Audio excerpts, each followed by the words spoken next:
සුබ සන්ධ්‍යාවක් වේවා මගේ යාළුවෝ හැමෝටම. අද පොඩි අදහසක මගේ සිතට නැගුණු දෙයක් මම මේ ගොඩක් දවසක ඉඳන් කල්පනා කරමින් සිටියේ ඒ දේ මං නිර්මාණය කරන්න ඕනි කියලා. ඔක්කොටම කලින් මගේ අදහස මම කොලයක මේ අද ලියා ගන්නවා. ඒකට තමයි මේ කළුවර. කළුවර කියන මාතෘකාව යටතේ මට දැනෙන මගේම අදහස් මට දැනෙන විදිහට මම මේ ලියන්නයි හදන්නේ.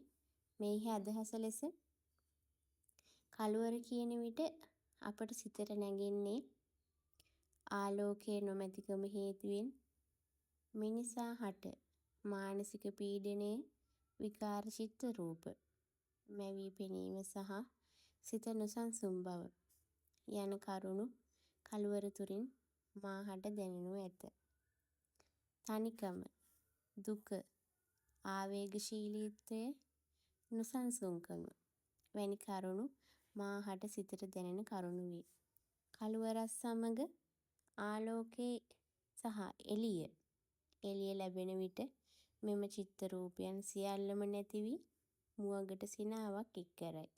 ඉතින් අප කළුවර කියන මාතෘකාව යටතේ සිතුවමක් නිර්මාණය කිරීමටයි මා බලාපොරොත්තු වන්නේ.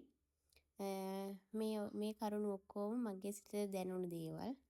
ඉතින් මම මගේ නිර්මාණයක් එළි දක්වන්න තමා මම මේ ලෑස්ති වෙන්නේ. කොහොමද කියලා බලමු. මගේ අදහස් එක්ක මේ නිර්මාණය ලස්සන වෙන්නේ කියලා. ඒ නිර්මාණය බලන්න ඔයාලා මාත් එක්ක රැඳී සිටින්න. ඉතින් ලස්සන නිර්මාණයක් වෙයි කියලා හිතනවා. මගේ සිතට දැනුණු දේනේ.